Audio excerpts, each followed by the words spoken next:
Now, a lot of us feel embarrassed because we should be able to handle it. So we get uptight, we get sick, we fart, we belch, we get gurgling in the stomach in some instances because we sometimes hit saturation. Or sometimes we just plain hungry, or whatever it may be.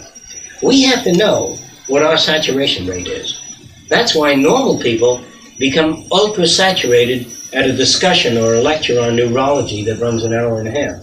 The average person, first of all, doesn't understand the language and doesn't even understand the significance. So they become saturated. All right, so I'll use another word, bored. Whenever I'm using call now, whenever call bores me, this isn't true, it's just a thing to talk about. It just means that I'm not interested in the subject matter to the extent and the intent which call delivers it.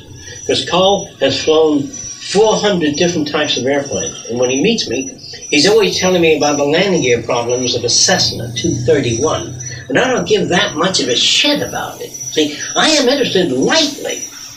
And then he calls me up at night, he says, let me tell you about the new Boeing, and I'm not that interested. So, there's no such thing as a boring person. There are people that you are not interested in. There are people that discuss subject matter that doesn't faze you. In other words, if a behavioral engineer approaches you and he's telling you about all this new electronic gear, you're interested only up to a point. And that's what's so good about sometimes 60 Minutes or Nova, because they usually know how much to dish out before the people fall asleep on the air. They're just people, like I said before, doesn't understand that. Now I'll put it in another sense. Suppose I took a pin and I run it through your finger. But while I'm running the pin through the finger, I run a rusty corkscrew up your ass like that, a big one. But you don't feel the pin going through your finger. I'm exaggerating the condition. Do you understand? In other words, if I put a Mack truck on your arm and let it hang from a precipice while somebody is piercing your ear, you don't seem to remember that. Right? Because there are orders of pain, and here's how it works. Destruction of art's church brings pain. That's maximum pain. See? Now, an atheist, it brings the maximum of pleasure, not the destruction of the church, but the surpassing of the values of the teachings of the church. So here you have a reverse scale system. So it's entirely possible for a person to have their legs sawed off or to walk into flames and not feel it. Now, the way you do that, let's assume you actually believed in Christ. You had no doubts about that kind of thing. And you knew by walking in the flame, you would be one with Christ. And the ecstasy, I don't know if you've ever seen religious ecstasy. It's a very rare thing.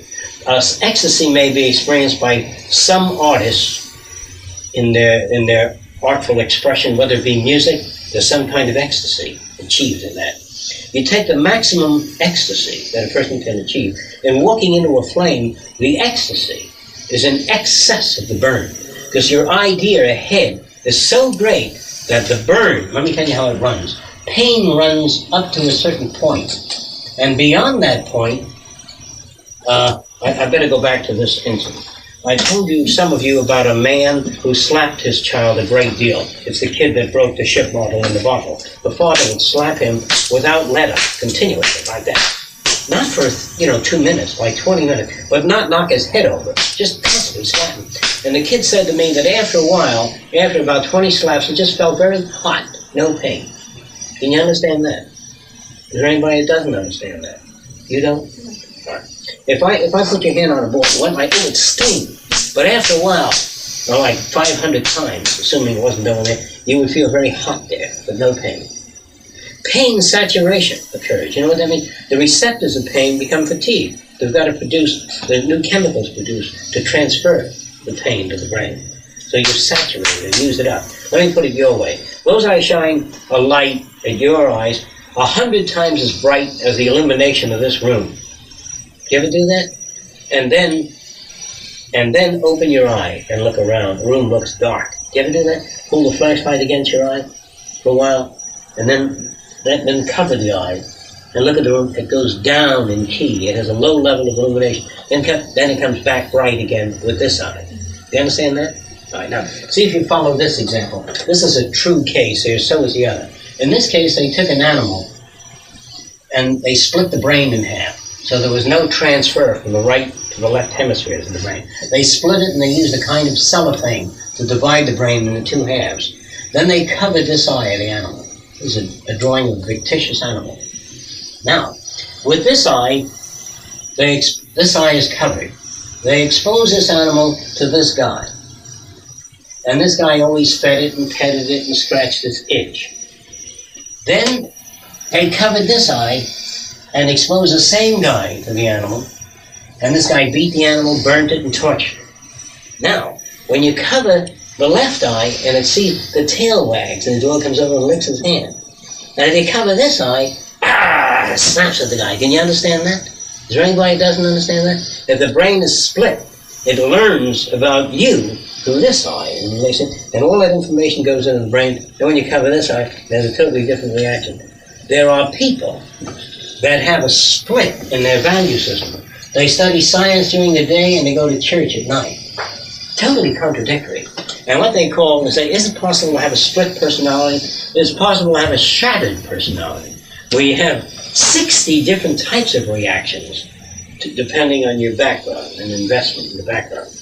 The main bit then, in this kind of a system here, is what is pain to this dog and what is pleasure? In the learning system, this has been painful, and the second learning system to the covered eye, this has been pleasurable. If you expose both eyes, there's a very interesting type of dualistic feeling in the animal. There's a slow tail wag while the incisors are exposed, and a growl, and a slow tail wag. Can you understand that? And the dog swallows saliva and is between anger and joy. It's a very strange feeling, like laughter. The respiratory rate of laughter is very similar to weeping. There are people that have laughed themselves into tears. Do you ever see that? And there are people in a very sad situation that have cried and went into hysterical laughter. Have you ever seen that? Because the systems are so close to one another. I laughed at my mother's funeral. What type of laughter? Well, it wasn't hilarious, but I guess I was so nervous or something, instead of crying, I just started laughing. Were you crying at any time? Yeah, part of the time I was crying, part of the time I was laughing. Were you laughing out loud or yourself? No, I was trying to hide it, but... Oh, okay. Fine. Now, did you feel bad, wrong? No, not too bad, because I'd been coming here about 10 years. But I was thinking that there must be a similarity in the two processes. There is a similarity in laughter, and there's a similarity between love and hate. And I'm not talking about Freud now. I'm talking about the patterns, the extremes of the patterns, because a great amount of love can only be identified by, let me do it the old way, where I come around and I burn his wrist, burn it with a hot iron, then I burn his elbow, and I burn that area. And I burn all of you people here. Then the other guy comes in and he just sticks a pin in. He goes, fine. There comes the nice guy again. You see, there comes the nice guy again. Depends on how much burning you receive. So love seems to be related to, if you lived in a very painful world, we identify with the person that is the least painful. And so love is transferred to that person. And then if we go to another area where the patterns are very different, it transfers to another person. Can you understand that? Or is that too far out for you? Okay. So if you don't understand then how it is that a person doesn't feel pain, it's just they put no order of significance to it. You have to practice that. It's not easy to do. We give things significance. And if you give something significance, you suffer. Any questions about any of that kind of subject? Getting back to the guy in the beginning who got a lot of money and got out of his job and got out of the whole situation. Yeah. Take away his money. He has to go back to that same situation. It's difficult then. Right. He reaches saturation very quickly, which tends to mean that the situation makes the person more than the person makes the situation. Yes. Which might mean the best we can do instead of really thinking about changing is to avoid situations that are disastrous. Yes. All right. But what didn't happen in the past is the area of the brain that was inhibited only went so far. And once the grandfather died, it went all the way and made all kinds of connections. It broke loose. See? And when it breaks loose, and the situation then reversed, your grandfather died, but he went down with the ship, and his fortune and all. See? So these pathways are already broken. It's extremely difficult to go back. Now you have the illusion that you're stuck with, and a very great disappointment in most people because of this breakthrough here. Do you know what kind of breakthrough I'm talking about? The freedom of the pathways. Okay. Any other questions about that? If you don't understand then why it is or how it is, what I tried to get across in this session tonight was how it is that people, even though they come to sessions, read a lot of books, don't always operate operationally, because the world is the prime effector. You got to remember that term. The prime effector is the world, the environment. And what you get out of books is secondary. It isn't a prime effector. You might read about fascinating things, but the real world still puts its burden upon your shoulder.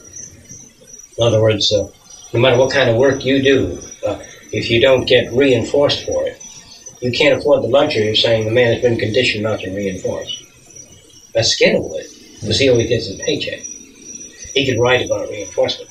But if Skinner taught one day and he got a paycheck sometimes, then he was stiff on the end of the month. The school decided not to pay him on the end of the month. This is stiff, a guy that doesn't tip.